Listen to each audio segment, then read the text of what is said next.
Hai semua, saya Dania. Jadi di konten kali ini Dania akan membahas tentang budaya Malaysia.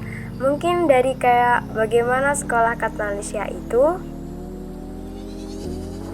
Jadi sebenarnya saya ya punya teman dari Malaysia, teman online dari grup K-pop dan ya cukup akrab sih, tapi jarang chatting gitu. Orangnya juga baik dan dia juga anaknya lumayan ramah. By the way, hai, namaku Hayun, dari Malaysia, Sabah, umur 13, asal Malaysia, Sabah, tapi ada darah campuran dengan Indonesia, Philippines, itu dua je. Hai, nama saya Arim. Saya tinggal di Kedah, Malaysia, and saya orang asli Malaysia. Salam untuk penggemar Dania. Hello. Sekolah dekat Malaysia ni dia macam peraturan dia ketat sikit. Kita orang tidak dibenarkan bawa phone ke sekolah. Dia mengikut sekolah juga. Setengah sekolah kita orang dibenarkan bawa phone, tetapi berdasarkan pengalaman saya, sekolah kita orang tidak boleh bawa phone. Dia macam, jika cikgu dapat tahu yang ada pelajar yang bawa phone, dia akan denda lah. Dia akan ambil phone tu dan simpan. Jika cikgu tu baik hati, dia akan simpan dalam masa sehari.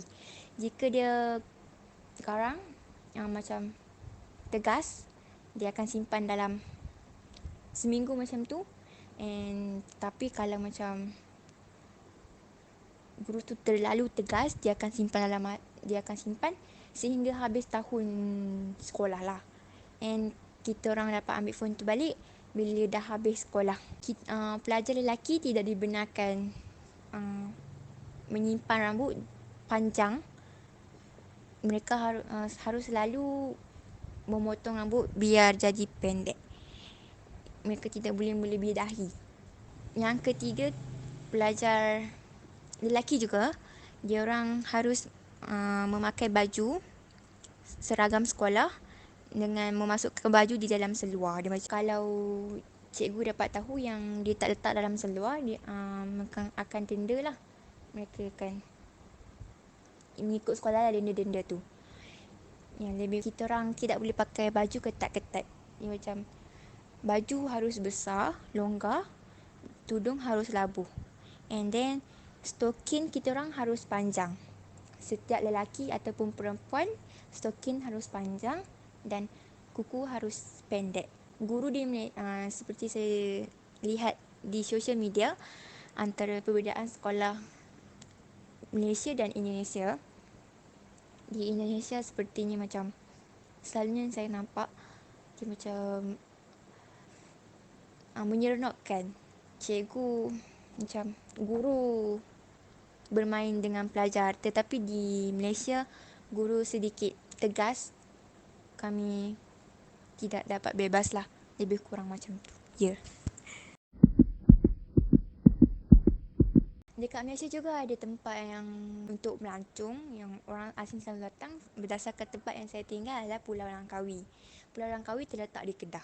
Dan yang kedua, Kota Kinabalu.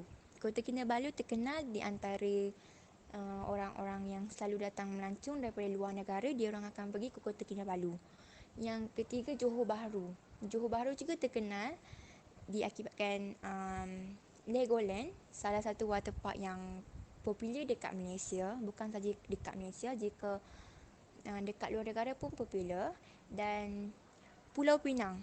Pulau Pinang ada satu waterpark yang popular kerana waterparknya ada slide yang terpanjang di dunia. Yep, itu saja. Kan orang Malaysia ni kebanyakannya dia macam, kalau kau tanya tentang macam mental dorang, bukan mental, dorang macam agak dewasa lah, biarpun dorang line 08, 09 0807 09 gitu, tapi orang punya pemikiran tuh lebih dewasa lagi, bukan kurang kasih sayang, orang macam lebih dewasa dari yang kamu bayangkan lah, macam pemikiran orang tuh lebih terbuka.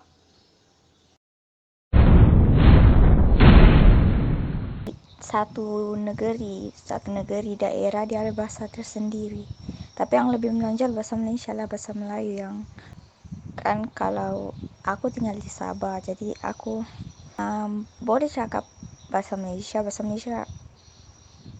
Malaysia. Habis itu yang bahasa Sabah nih, dia macam sama dengan bahasa Malaysia, tapi dia punya logat. Macam contoh, kalau dia dalam bahasa Malaysia saya gitu, tapi kalau dalam bahasa bukan bahasa Sabah, dia logatnya saya. Kayak satu negeri dia punya satu bahasa, satu negeri atau daerah dia punya satu bahasa, ikut dari bangsa, keturunan nggak tahu juga, tapi yang lebih menonjol bahasa Malaysia lah. Dia punya logat yang berbeza. From strangers to friends, friends into lovers, and strangers